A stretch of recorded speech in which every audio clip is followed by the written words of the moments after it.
Welcome to the next episode of our Focusing Pathways podcast. In this episode, Trey speaks to Beth Mahler from New Jersey in the United States. Myself and Trey's had the privilege of meeting Beth at the Advanced and Certifying Week Long, which was held in Dublin in October 22. Beth is a focusing coordinator and a licensed clinical social worker and speaks about her work with adults and children during today's conversation. She also speaks about her indirect interaction with Eugene Genlin and his creative process. And as a ski instructor, Beth also manages to integrate focusing into her teaching process. Here is her story.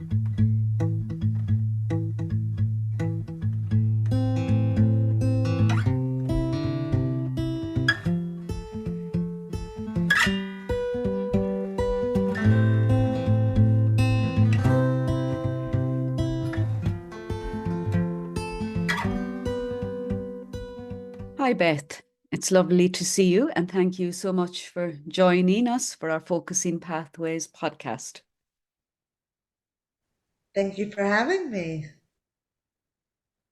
So, Beth, I'd love to start off by asking you the question we ask all the people we meet. How did focusing find you?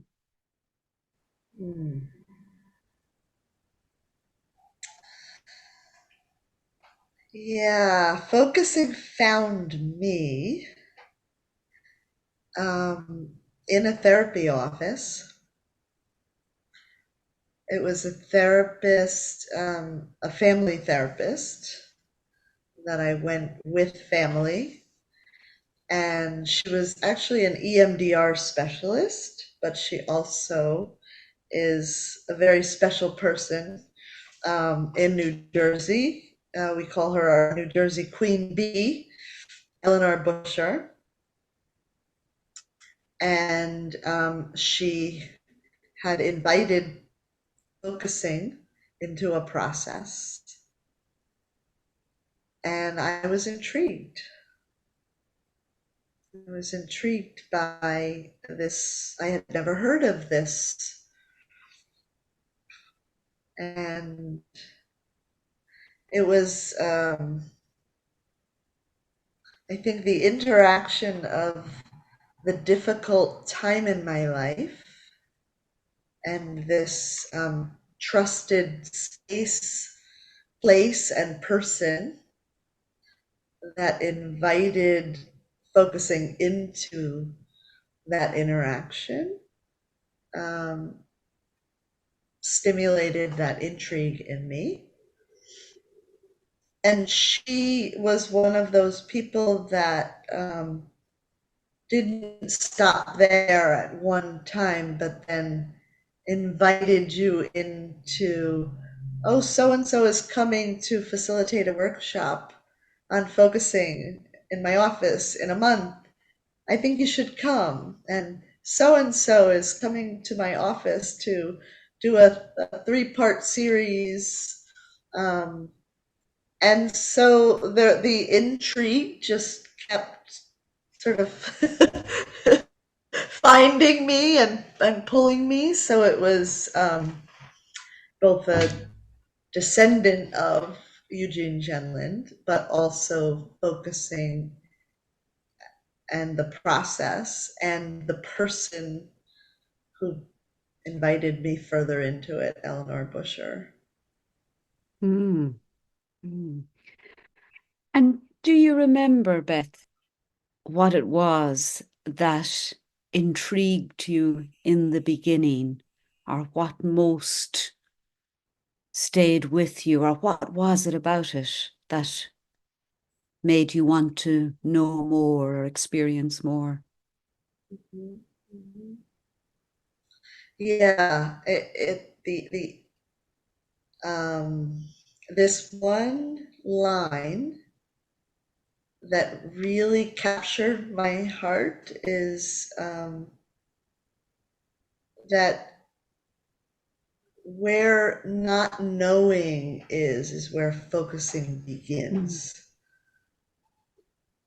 And I live in the United States, so in the culture that's around us, there is this what's rewarded in our society is to know. And there was something so inviting to not know, and that was where focusing began. And to actually um, open into a space and feel into the body and really honor not knowing as the beginning, where we delve further into curiosity and discovery. And yeah, and I think I just, that one particular something about focusing um, is something that I took into like a relief that I don't have to know, especially at this particularly difficult time in my family's life cycle. And I was a mother of three, I was a wife, I was a professional therapist, and I didn't know what my next step should be.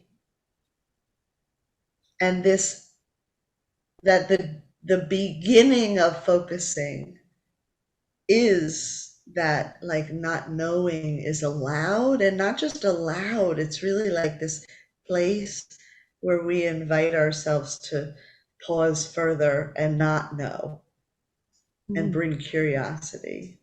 Mm. And that was such a relief for me. Yeah, I just love that. I feel such a response inside to that because, yeah, it's like what we usually do is what I usually do is fear that not knowing and the often it's we're trying to jump away from that not knowing. But actually what focusing does is make us realize or help us realize that that not knowing has huge potential and has everything is in there if we can just wait and allow it to emerge with that curiosity, that gentle curiosity you mentioned. Yeah, yeah, yeah. That, I love those words. I'm really touched by the possibility and potential space that even under that initial relief of, like, oh, not knowing is allowed. Mm, I'm allowed to not know, yeah. but not just allowed, but we see it and we feel into it, even if we don't see it. Like, we can't see inside our bodies, but when we look for a bodily felt sense, that there's not yet knowing what possibilities, but that there's possibilities for change, for recognizing something that I wasn't clear about. And so Mm, that possibility space. yeah. And it's hugely transformative, isn't it? It's like how did we get to this stage in our lives and have that belief that we need to know, we need to know, we need to know, when actually, as you say, not knowing is okay. It's like this is new. It's new to feel that, to feel into that. Yeah, yeah, Mm. yeah. I mean, it's one of my favorite lines to share. I provide family therapy and or sometimes individual therapy with children, and to be able to say to a child, like, I know in school, like, you would never raise your hand and say, I don't yet know, but here in my therapy office, like, I'm going to applaud you when you raise your hand or you express, I don't yet know.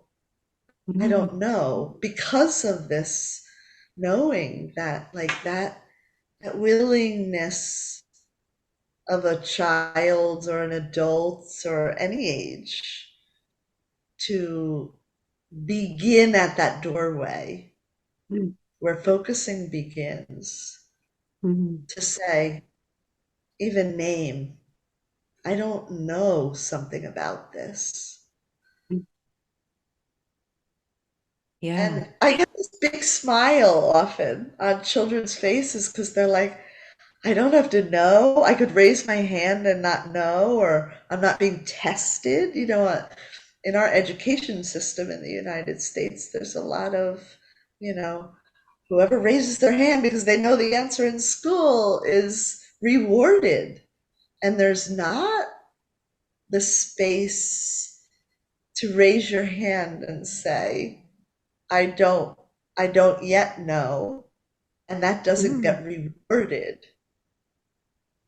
And so I brought that to my therapy practice as a kind of a gap space where, okay, well, they might not be able to do that in school, but they could further into that possibility space with another mentoring adult that can help them to be curious and bring curiosity into where focusing begins. mm. Yeah. And that word murky comes as you're talking, comes to me, and that as the kind of knowing that we're here, we're in that beginning part of possibility. And something else struck me when you're talking about the children raising their hands, and it takes time, doesn't it? So it takes time to stay with the not knowing and explore that, whereas I know the answer is quick and we're on to something else and something else, but it's something about the slowness of that process of really, I don't know yet. And can I wait with that and allow something to emerge, see what comes?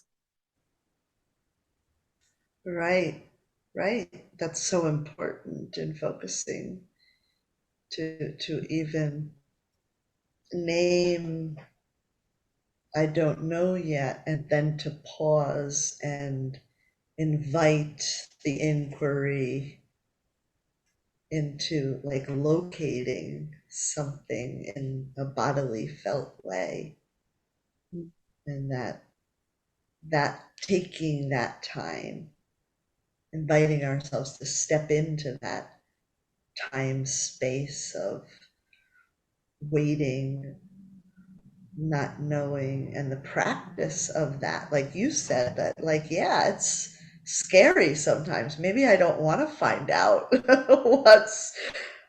what's not yet known. And my mantra that I've always believed, or I've always thought about this situation, might have other, points of view that come in when I pause. And I might have to, or I might be able to choose to let go of that old belief or mantra or thought, but first getting curious about not knowing. There is that little scary part of, well, could I consider that what I know now might have something more to it that I don't yet know. Mm. Yeah, and I hear the precision of that, and yeah, that's something that isn't yet known, and a sense of the openness that we need and the gentleness we need to bring for that process, for the something to emerge. Yeah. And Beth, I really want to ask you, because you say you're working with adults and children in therapy, and I'm curious as to how is it different bringing focusing in that situation to adults and children?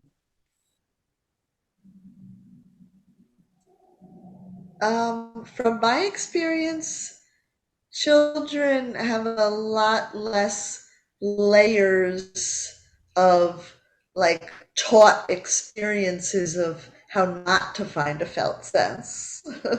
And children just it's readily available still to many of them. And you just invite them to pause and locate or sense something, and they find great relief. And they're like, what comes in focusing is often the like the words, the felt quality and the way to describe it often comes out as like silly or strange or unusual, and children just, they like it. They like these strange, silly new words, right? It's often how colloquialisms end up getting created in our new languaging, in our evolution, because children come up with them. And that being able to describe something that they feel in their bodily felt presence as they're kind of looking for it or pausing to, they like that. Whereas when you're with adults, sometimes they're like, there's this other layer of, I don't know if I'm doing this right. This is going to sound really strange, or this, I'm definitely not doing this right, because you're not even going to be able to take in what's coming to me. And there's often those layers of permission. Adults take a little more time to find the pause and the ability then to express what has just been bodily felt. Like that actually happened, and I'm going to let them describe it. But sometimes there's more layers to, do they trust it? Can we together like create that interaction and that space to develop their trust in finding a bodily felt sense? Whereas children, it's so much more readily available. Mm. It's like they're And they actually closer. like describing it to you. Like they like describing it too. Yeah. Yeah. Yeah. And it's like they're closer to that bodily wisdom, that it's more accessible than it is to us as adults. Like you say, there's that buffer Yeah. zone. Yeah. Yeah.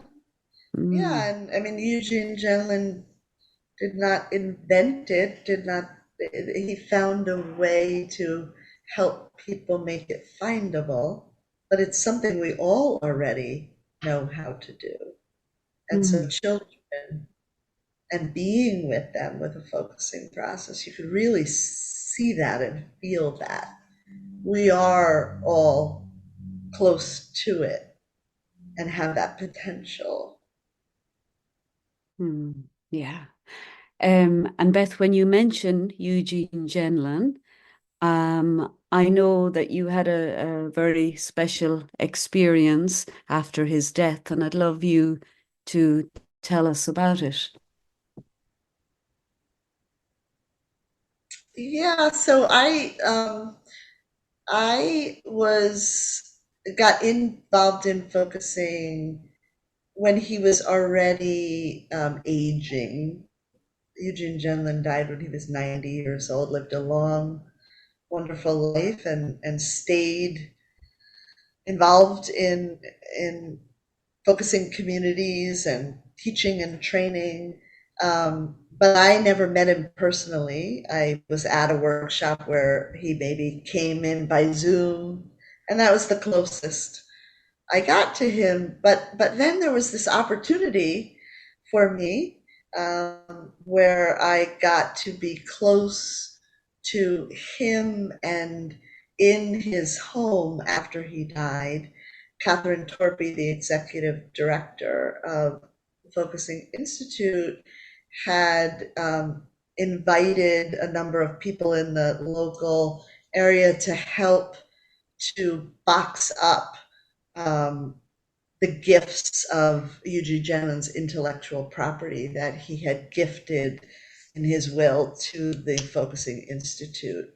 And I was one of those lucky people, and I get chills in my legs just saying that, because I truly feel really blessed and lucky to have been a part of being able to be in that space with other volunteers, and um, to, there were just to be able to touch some of his TAE processes, thinking at the edge, where he had these notes and then these lines going toward, and you could see how his brain was working almost. And you could see how his bodily felt sense was, circled, and how the whole process was kind of being tracked by him.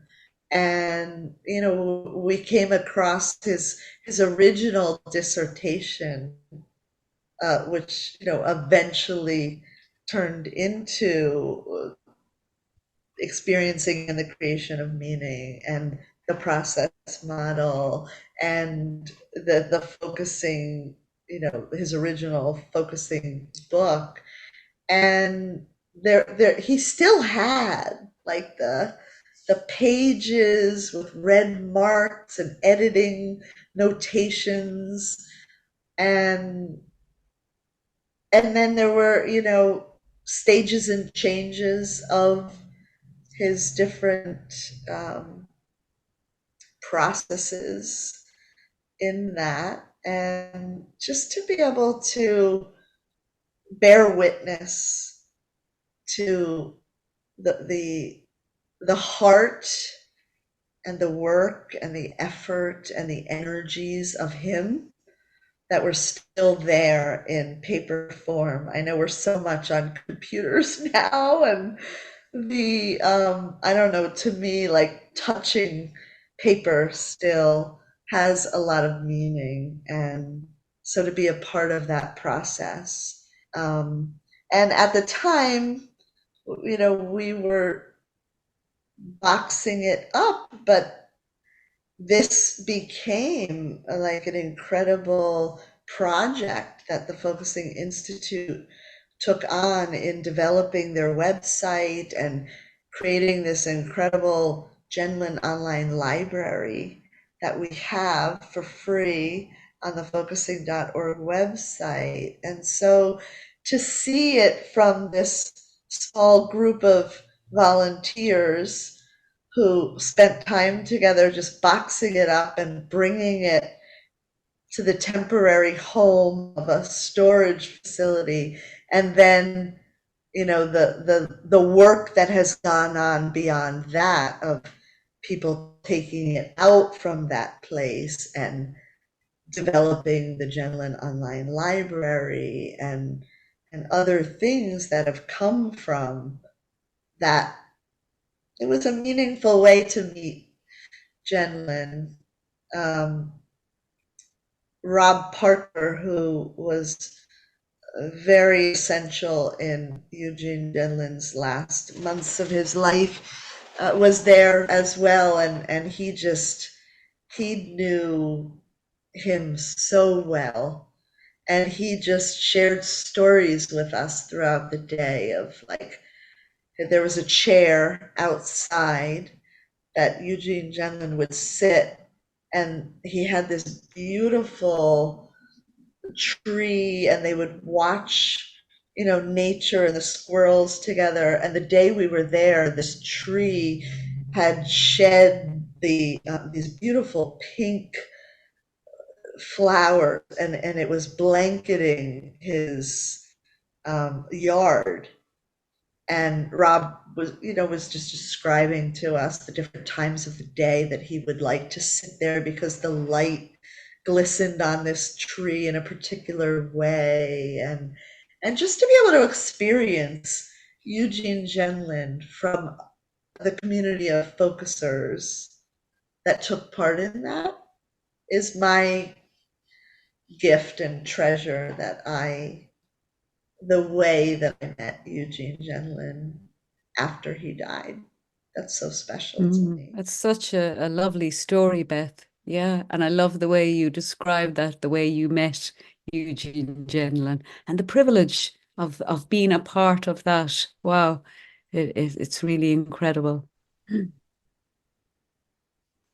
Yeah, and I mean, it is a foundation and a groundwork, grassroots like worldwide community now of the generosity that comes from the community, from teachers around the world, and the offerings of what started out as this little you know something out of Eugene Genlin's home, and then blossomed a little bigger and a little bigger through his travels, and then the handing over of it and creating a board, but that the generosity of the volunteerism and the connections of creating community together in this kind of rippling back and forth of you know the sustainment of the focusing community um, has a lot of generosity Mm. that goes in multiple directions. Like you inviting me to this, we met in Ireland at the week long, and then you reached out, and the generosity of you and Elaine creating this podcast and inviting me to be a part of it. There's something about that generosity of